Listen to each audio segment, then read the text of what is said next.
如果說20年前中國航空工業還在努力證明自己的存在，那麼今天中国已經開始被當作參照物，被比較、被質疑、被研究，本身就是一種歷史階段的躍遷。如果你是一家全球軍工企業的老板，突然在航展上掏出一把卷尺，開始圍着別人家的5代機模型比劃尺寸，你覺得這是科研行為呢，還是行為藝術？更關鍵的問題是，當一個超級大國的軍火商需要靠卷尺來證明對手行不行的时候，到底是誰在焦慮？最近国际军迷圈子出現了一件堪称年度喜剧名场面的事儿。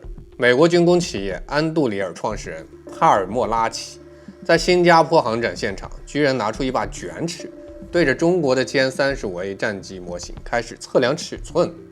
最後他還在社交媒體發文質疑這架戰機未必有宣傳的那麼先進。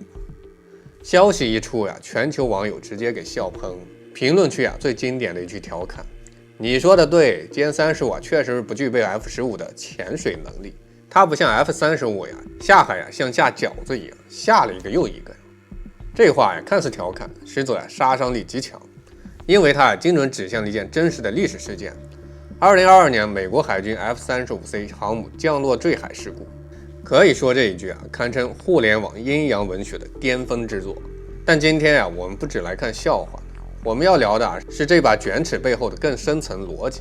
因為很多時候笑點往往是現實裂縫中露出來的光。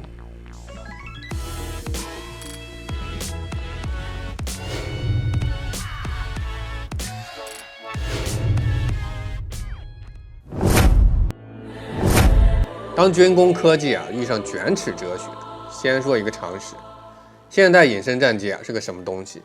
那是集空氣動力學、材料科學、電子工程、人工智能、信息融合、系統工程為一體的超級複雜工業結晶。簡單一句這玩意兒不是靠外殼決定戰鬥力的。中國古人早就說過一句話：觀其形不如觀其勢。戰機也是如此。真正決定性能的核心標準是什麼？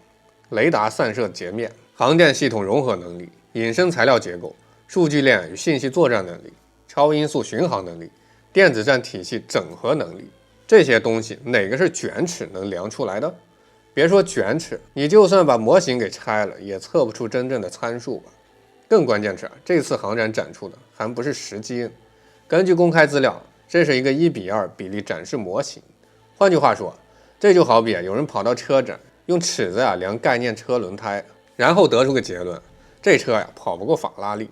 你說這屬於科學研究呢，還是綜藝節目？真正的工程世界是另一套規則。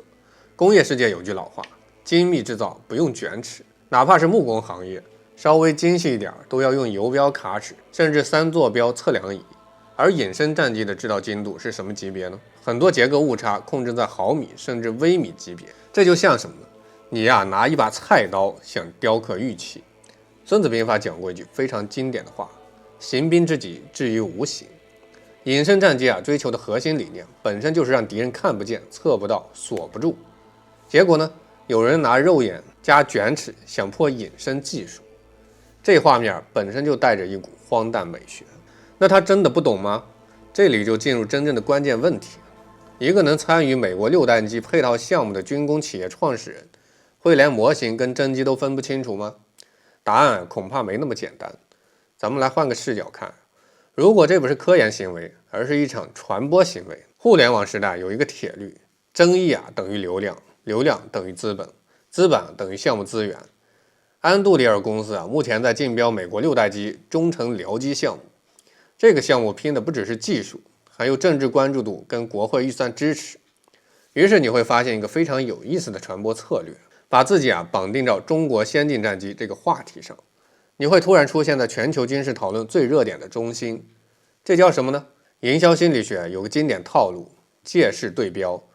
就像商業廣告裡常見那種，當你沒有行業統治地位的時候，最有效的方法就是主動對標行業標杆。而今天呢，中國航空裝備正在成為那個標杆。焦慮其實是實力最誠實的翻譯官。中國古書《戰國策》裡有一句話：畏敵者必強其敵。當一個體系開始頻繁討論你、研究你、質疑你，本質上說明一件事兒，他已經把你視為真正的對手。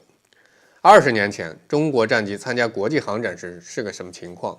很多展台基本無人問津。但今天不同呀，歼20、殲35出現在哪裡，討論度就出現在哪裡。這其實代表一個巨大的變化，中國從追趕者變成了被研究者。這種心理落差在任何產業競爭中都會出現。就像當年日本汽車崛起的時候美國車企的最初態度也是嘲笑，後來變成研究，再後來變成模仿。歷史從來不會重複，但總會壓着相似的韻腳。捲尺量出來的其實是輿論戰場。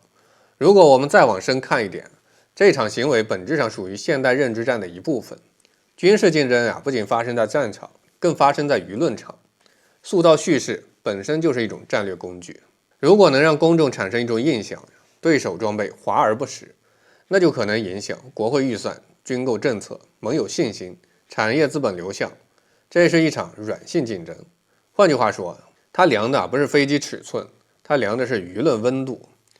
更深層的时代轉折信號。其實這件事真正值得思考的地方在這兒。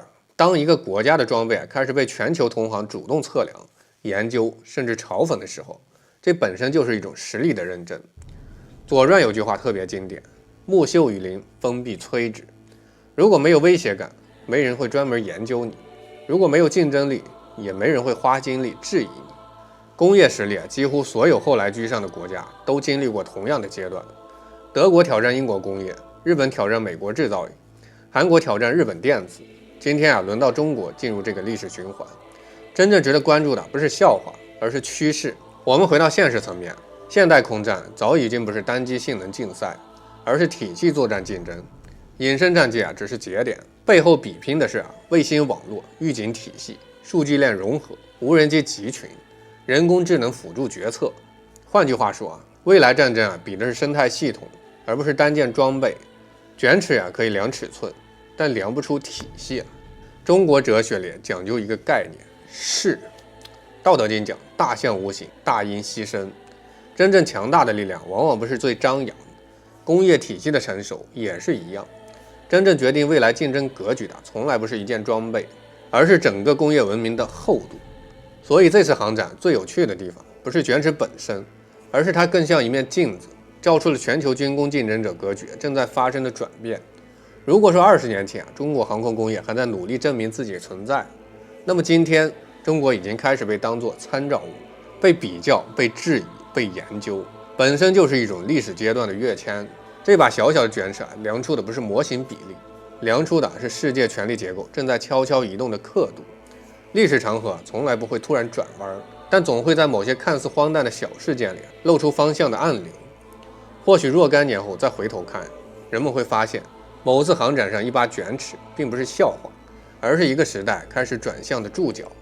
世界格局的變化從來不是轟然巨響，往往只是某個人在展台前彎腰量尺寸時悄然發生。我是大钊，下期再見。